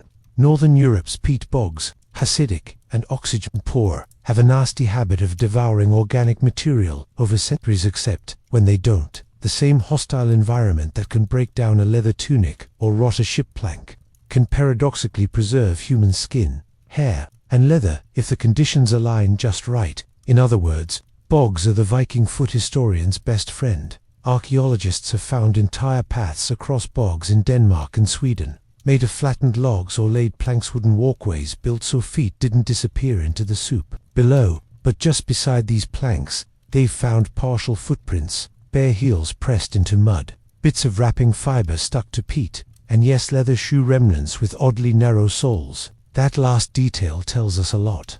Viking feet were narrower than modern feet, likely due to their tight wrappings and consistently hard, barefooted childhoods. They weren't built for foam-cushioned comfort. They were built for endurance. Some footprints are surprisingly small children, obviously, but others, barely larger. The average adult Viking's foot measured smaller than today's equivalent, and shoes reflected that. But even more intriguing is the gait. You can tell from preserved footpaths whether someone walked heavily on their heels or padded lightly, with the ball of the foot. In one bog trench in northern Jutland, excavators noted a pattern of footprints that swerved sharply mid-path as if the walker had seen something ahead and detoured suddenly. What was it? Another body, a hunter's trap, or just bog paranoia? You can almost feel the tension through the mud. Footwear finds in the bogs have offered one of the most diverse catalogues of Viking shoe design. While most shoes were constructed of a single piece of leather, folded and stitched at the top, others showed more sophisticated construction, 2-piece designs, sometimes with a seam running along the side or down the center. The soles were thin, exceptionally thin. One Danish find shows a shoe with a double sole leather stacked and stitched together, perhaps an attempt at traction or extra warmth, but still nowhere near the boot-like stability we imagine. A single step in the wrong place and squelch, your heel sank. Your foot twisted, and you were cursing in Old Norse. What's haunting about these finds is how many of them are single shoes. Just one, alone, and they're almost always worn. Not discarded, not neatly tucked, lost. A torn wrap or broken twine could mean a shoe slipped off mid-march, sucked into the mud. Did the owner go back for it? Did they even notice it missing until later? Or did they die soon after, barefoot on one side, wandering the wet grass with a squelching limp? Some archaeologists speculate these lone shoes might have ritual significance. Could beasts' offerings to bog gods weren't unheard of. Swords, coins, even full bodies were placed in the waterlogged depths as part of religious ceremonies. So why not a shoe? Perhaps a child's lost footwear became part of a local myth. A bog took it because it was hungry. Or perhaps a warrior tossed his left shoe into the mire before battle for luck, for fate, for the gods. It's poetic, but it's also very human, because anyone who's ever lost a boot in thick mud knows the mix of rage, panic, and helplessness that follows. The bog doesn't just preserve shoes, it preserves context. Near the remains of one well-preserved leather slipper in Norway, scientists found thin plant fibers, woven and dyed, likely a foot trap, maybe even part of a child's leg binding. The dye, faded to brown now, would have been a reddish hue in its day. Fashion, perhaps, or family identity. A little pop of color for the ankle that was otherwise hidden inside mud-stained leather. Sometimes we get full bog bodies known famously as bog people. The most iconic, like Tolland man or Haraldska woman, didn't always wear shoes when they died. But when they did, the footwear was telling. Soft leather wraps, nailed soles, even wool bands still faintly coiled around ankles. One man had his feet wrapped so tightly the leather cords had left permanent indentations on his ankles, preserved through the centuries. That's not for show, that's survival. That's someone who walked hard and far. And then there are the fossilized whispers of Viking movement. In some bogs, centuries of drying, shrinking, and flooding have hardened certain tracks into near-permanent imprints. They don't look like much, a shallow dip, a faint outline, but measured properly, you can calculate stride length, direction, pace. You can tell if someone was running, or limping, or dragging something. It's as close to time travel as archaeology gets. Let's not forget animals. Alongside human footprints, bogs preserve the cloven hoofs of goats, the paw pads of dogs. In one Swedish site, a child's footprint was found right next to a dog's, walking side by side down a narrow peat trail. The dog's stride matched the child's perfectly, as if they were tethered together. Maybe they were, maybe they weren't. But again, it's a glimpse to living beings moving through a world now silent. Bogs also hint at the class divide. The wealthy, who had access to stitched shoes with toggles and cut patterns, often show up in finds near settlements or trade routes. Meanwhile, simpler wrap-style footgear shows up deeper in rural areas, often near poorer villages. One decayed foot trap found in a low-footed island bog was nothing more than coarse wool, layered over leaves, crude, damp, and probably miserable to wear. But it worked. It got someone where they were going, until it didn't. And what about the final footprint? Imagine this. A man steps into the bog during winter, chasing a deer, or fleeing an argument, or just walking home after mead and fish stew. He slips, loses a shoe, leaves behind a print. It freezes overnight, it sinks. Then, over centuries, the bog closes around it, swallowing the trace, until 1,200 years later, someone in a fluorescent vest uncovers it with a trowel and whispers, "He was here." In a world where so little survives, the humble bog footprint tells a deeply human story. These weren't just warriors or traders or raiders. They were people who wrapped their feet each morning, cursed their laces, stuffed in straw, limped through frost, and sometimes lost a shoe in the mud. They left their mark literally on the land, and thanks to the peat, we can still follow their steps. For all the armor-clad men and boot-stomping warriors of Viking legend, women's feet remain far less documented and, strangely, more elusive. The archaeological record speaks in fragments, but the silence around Viking women's shoes is loud in its implications. What did Viking women wear on their feet? Were they different from men's? Were they prettier, more practical, less preserved? The slipper gap, as modern historians wryly call it, refers to a puzzling disparity in the amount of surviving female footwear compared to male. And like any gap worth examining, it tells a layered story not just about shoes, but about status, gender, work, beauty, and the quiet discomforts of being a woman in the Viking world. Let's start with what's missing. While men's shoes, both utilitarian and ornate, are found across Scandinavia in surprising numbers, the archaeological traces of women's footwear are sparse. Some researchers argue this is due to preservation bias. Women's shoes may have been made with thinner, softer leathers or woven fibers less likely to withstand centuries underground. That may be partly true, but even in burials, where one would expect grave goods to reflect gendered life, women are often interred with jewelry, combs, or textile tools, rarely footwear. This is especially odd given how integral footwear was to daily survival. A few precious examples survive, and they're quietly revealing. At a gravesite in Birka, Sweden, a woman's remains were found with traces of footwear, small leather fragments bearing decorative cuts, like petals or tiny triangles, around the toe seam. This design, absent in male burials, suggests aesthetic choices that went beyond function. A slipper not only meant warmth, it meant presentation. These were shoes worn to be seen. The design was subtle. Think flat, soft-soled, leather shoes with a sewn-on vamp toe cover, sometimes paired with a thin ankle tie. The leather was often dyed red, brown, occasionally green, and may have been treated with oils for shine and water resistance. The foot shape was narrow, often slightly tapered, not unlike the ballast-style slippers of much later centuries. And yes, they were almost always thin, too thin for war, too thin for marching. These were house shoes, town shoes, market shoes, or more accurately, women's shoes for women's worlds. Now, here's where the gap deepens, because if women's shoes were soft and fine, and men's shoes were rugged and layered. What does that say about their daily movement, their access to outdoor space? In the Norse sagas, women rarely leave the household compound without purpose, and when they do, it's dramatic. A funeral, a curse, a confrontation. These slippers suggest containment, domesticity. They were made for walking on packed dirt, not frozen roads. Some historians propose women simply didn't need heavy shoes. They weren't expected to travel far or fast. Others argue women had outdoor shoes too, just rarely preserved. Perhaps the fine ones were buried with them, the rugged ones left at the doorway. Still, the slipper becomes symbolic. A woman's shoes had to walk her through both cold and culture. They had to be practical, of course, but also graceful, quiet, well kept. A scuffed or torn slipper could mark a woman as careless or low status. In higher society, decorated slippers signified refinement. For merchants' wives, a red-dyed shoe could reflect trade wealth. For housekeepers or farm wives, a clean mended shoe might signal diligence. The difference was literally worn on the foot. Interestingly, there are references in skaldic poetry. 2 women's steps, soft as snow on birch, graceful as the swan on shore. No mention of stomping boots or mud-slogged shoes. The ideal Norse woman, it seems, glided.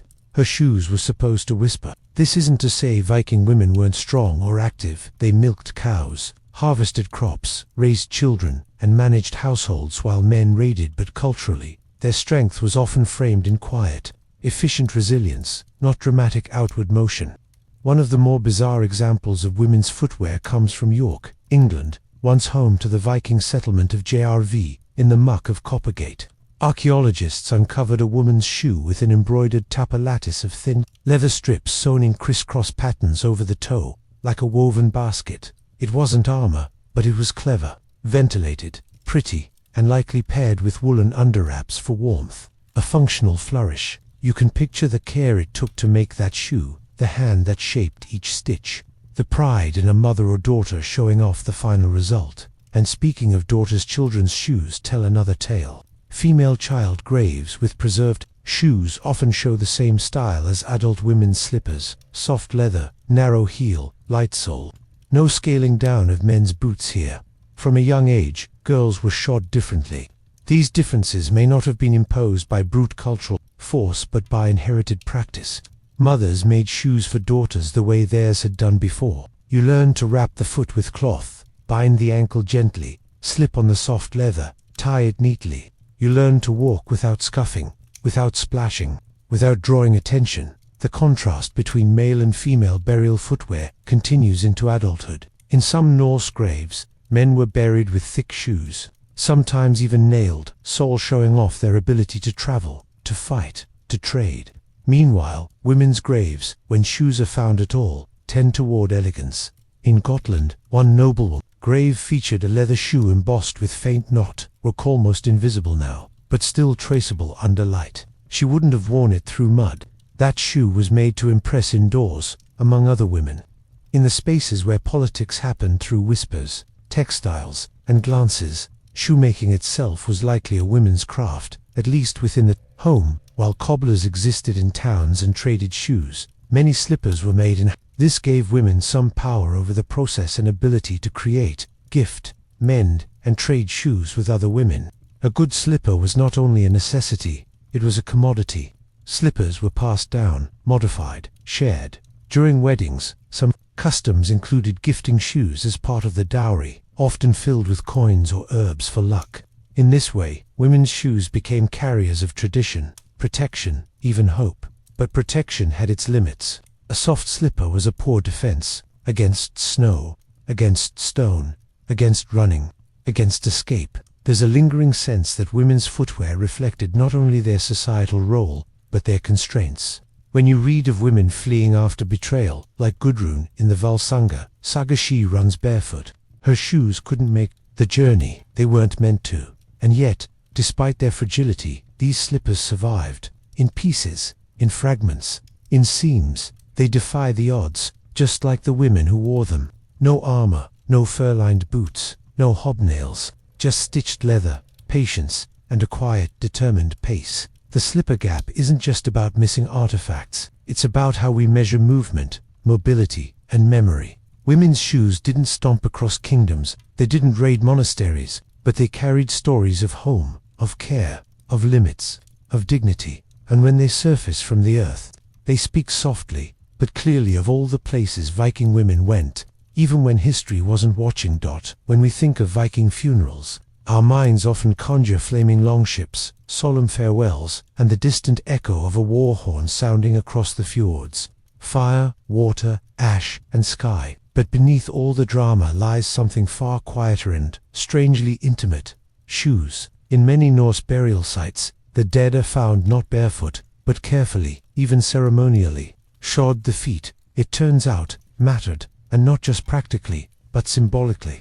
The pairing of fancy funerals and fancy feet tells a much deeper story about how the Vikings viewed death not as an end, but as a journey, and no journey, least of all the soul's, could be undertaken without the right footwear. To understand this, one must step into the mindset of the Viking age. Death was not the extinguishing of life, it was a passage, a transition from Midgard, the world of the living, to other realms, Valhalla, Hell, or various ancestral halls, depending on one's deeds, gender, and fate.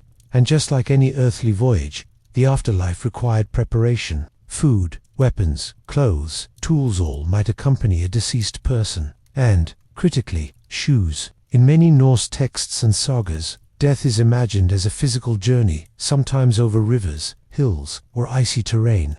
How, then, could one make that passage barefoot? This is where the concept of helska, or hell shoes, enters. These were literal shoes for the dead, intended to help them travel to the underworld.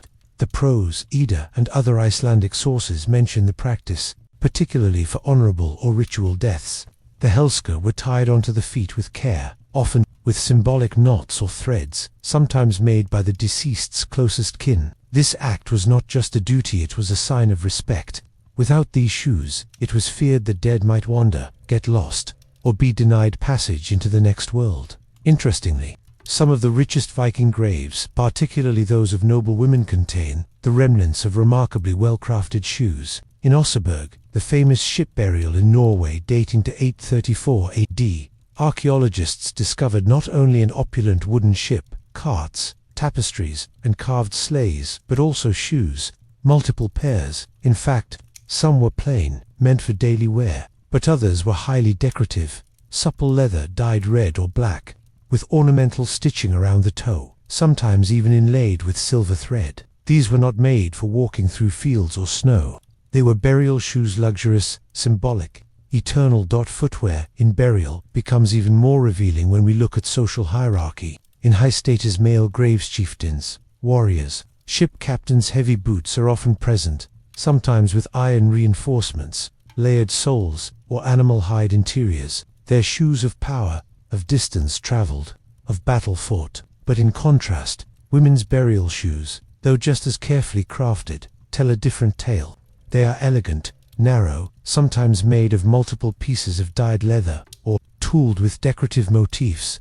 These shoes speak of refinement, not conquest. They represent dignity, grace, and the silent authority of household rule. The implication is striking. Even in death, gender roles were maintained. Men went to the afterlife as they had lived, prepared to fight, explore, protect. Women went as guardians of beauty, memory, and social tradition. Their shoes didn't just carry them, they said something about who they were, what they did, and how they should be remembered. Sometimes, entire sets of shoes are found in graves, then one pair. Why? Some scholars believe these extra shoes were meant to be worn at different points in the afterlife. One for the journey to Hell or Valhalla, another for the arrival, perhaps, another for ceremonial appearances.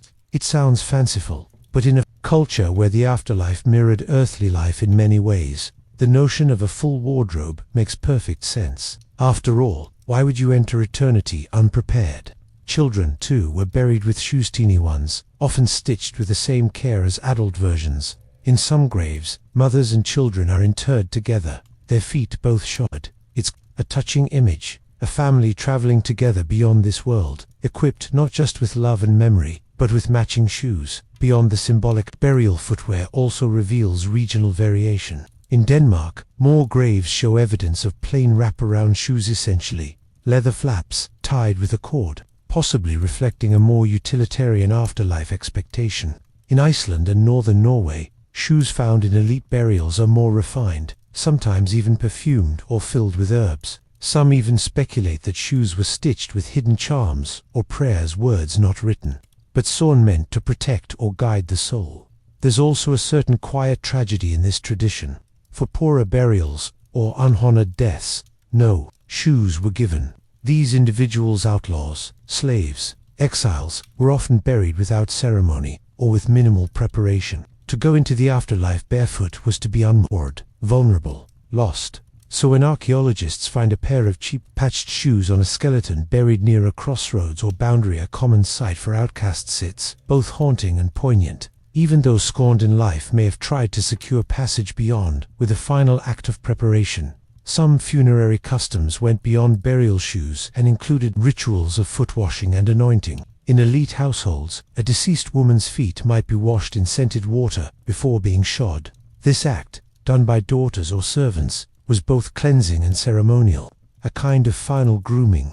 It framed the deceased as noble, even in death. And of course, shoes placed on the dead were rarely scuffed or worn out. They were new, or restored to like new condition.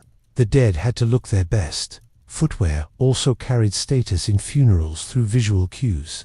If a noblewoman wore red, shoes, a rare and expensive diet, declared wealth even to the grave. If a man wore nailed boots, they signaled not just function, but strength. And if shoes were made from imported leather, goatskin from the south, sealskin from the north, they hinted at vast networks of trade and influence. In this way, the shoes became storytelling devices. They said, "I traveled, I ruled, I mattered." Interestingly, in some ship burials, the shoes are not on the dead at all but placed near their feet. This has led to a theory that shoes weren't always meant to be worn in the afterlife, but to mark readiness, as if the deceased might rise at any moment and slip them on. It reinforces the belief that death was not dormancy, but anticipation. The dead were waiting for judgment, for rebirth, for reunion, and, when that call came, they would walk toward it prepared. One particularly haunting find comes from Kopang, Norway. A pair of women's shoes stitched with silver thread, the soles never worn, found neatly side by side in a grave with no body. Was it a cenotaph, a symbolic burial, an offering for someone lost at sea? We may never know, but those shoes, lying perfectly still for over 1,000 years, still speak. In Viking culture, funerals weren't just acts of grief, they were acts of performance, identity, and faith. And footwear, strange as it seems, was a critical part of that performance.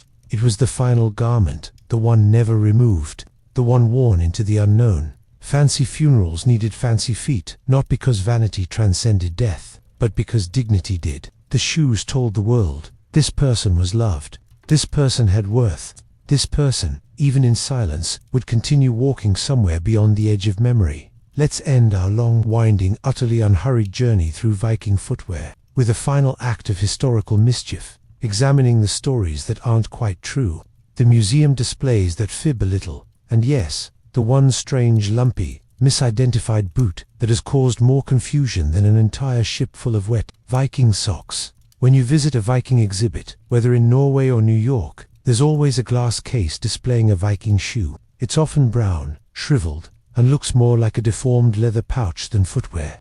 And that's the first myth, that Vikings all wore the same kind of shoe. Museums tend to rely on a single surviving example, like the famous shoe found in York, England, displayed as if it were typical. But archaeological finds show that Viking shoes were not uniform. Depending on the region, the social status of the wearer, the weather, or even the trader who sold it to them, Viking shoes could vary in construction, materials, fastening, and form. Then there's the issue of fake reconstructions, not maliciously fake, but overly modernized. Some museum displays take fragmentary leather finds and interpret them through a 20th century lens. For example, in some reconstructions, you'll see sharply stitched edges, perfectly symmetrical soles, or overly neat shoelace holes, because modern shoemakers were asked to complete the missing pieces based on contemporary assumptions. This results in Viking shoes that look more like rustic hiking boots or costume props than actual 9th century footwear. One major mistake, often seen in museums, is assigning gender to shoes based on size alone. Archaeologists sometimes label smaller shoes as women's or children's, and larger ones as men's. But this doesn't always hold up. Viking women may have had larger feet than we assume, especially in rural or labor-intensive communities, and some men may have worn softer, more flexible shoes that appeared daintier in archaeological context. Even materials don't reliably determine gender. Fur lining wasn't reserved for women, and tough cowhide wasn't just for raiders. Another widely spread myth that Vikings invented or widely used shoelaces. They didn't, not in the way we know them. The idea of crisscrossing laces up the front of the foot, held in metal eyelets, is a product of later medieval fashion. Most Viking shoes used toggles, wraps, drawstrings, or simple tension fits. Yet many modern Viking boots sold in costume shops or worn at reenactments include full front lacing, mostly because it looks dramatic and medieval. This theatrical flair distorts our image of real Viking footwear, which was often minimalistic, practical, and silent. A particularly juicy lie comes from some Victorian-era antiquarians who wanted so badly for Viking shoes to look heroic that they fabricated findings or interpreted runes as references to shoemaking.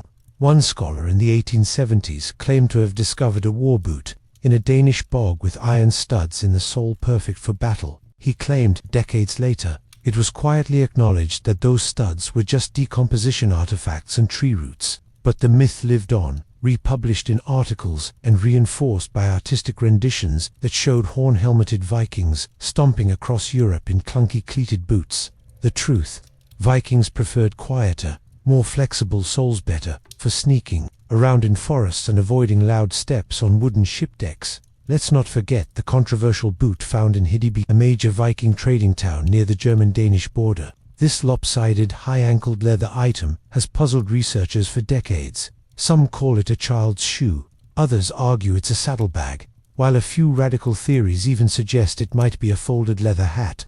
Yet it continues to appear in museum catalogues as Viking boot circa 1000 AD. The irony is that it may not be a shoe at all, just a poorly preserved scrap of unrelated leather. But since it fits neatly into the one weird boot category, it gets a display case and a plaque, immortalized in half-truth. Perhaps the biggest unspoken myth is this: that we know what Viking shoes felt like. Museums can show us shape, size, and surface, but they cannot convey what it felt like to slip a bare foot into a turnshoe still soft from wear. We don't know the warmth of seal fat rubbed into the leather, or the prickly discomfort of too loosely combed wool stuffed into the toes. We can guess that shoes were slippery in winter, brittle in drought, and occasionally full of mice, but those sensations are lost. The leather dries, the fur rots, and what's left are cold, shriveled husks behind glass. Even Viking reenactors, as dedicated as they are, walk a fine line between authenticity and modern necessity. While some wear custom turnshoes crafted using period tools, many compromise with rubber-soled replicas. Museums sometimes borrow from this world of living history, confusing historically inspired shoes with historical ones. It's a subtle mix-up, but it shapes public imagination. Visitors leave thinking all Viking shoes had thick soles or reinforced seams, when in fact, many were paper-thin and disposable, more like leather socks than boots. Lastly, there's the legend of the silver-tied shoe, a supposed elite footwear item found in no archaeological context, but often referenced in Norse-style fantasy. This myth likely comes from a poetic mistranslation. An old Icelandic saga refers to a man whose step shone like silver, which modern readers interpreted literally. In reality, the line likely refers to his presence or spiritual charisma. But once the idea of a silver-laced Viking shoe took hold, it spread into novels, games, even museum dioramas, cementing a fiction that began as poetry. So what remains when we strip away the myths, the lies, and the weird boots? Not much, but that's the beauty of Viking footwear. It's not the grandeur of what we find, but the small, soggy details that make it fascinating. A cracked sole, a frayed stitch, a faint imprint of a tall whisper of people who lived, worked, and walked through muddy villages and frost-covered meadows, worried more about warmth and wear than about how their shoes would be displayed 1,000 years later. As we tie off this final section, remember this: every Viking shoe was handmade, meant to be used, and almost always meant to be forgotten. And in that quiet erasure lies a kind of beauty, because sometimes the history that sleeps the hardest is the kind that walked away on tired feet, leaving only leather ghosts behind. As we draw this exploration of Viking footwear to a gentle close, it's worth stepping back, slowly, softly, like in worn-out turn shoes, and appreciating what this quiet subject truly reveals. Shoes may seem like a humble footnote in the grand sagas of Viking life, but they are stitched with meaning, soaked in the daily lives of people who lived not in legend, but in cold, wet, uncomfortable reality. They speak of practical needs, warmth, protection, movement, and yet they also speak of social layers: who made them, who wore them, who walked further, who stayed behind. In peeling back the myths and museum missteps, we see how easy it is for small objects to become vessels for big stories, some true, some not. The shriveled leather relic behind the glass may never have touched the battlefield, but it still carried someone's weight through a marketplace or funeral or muddy trail. It mattered, even in its silence. Shoes degrade.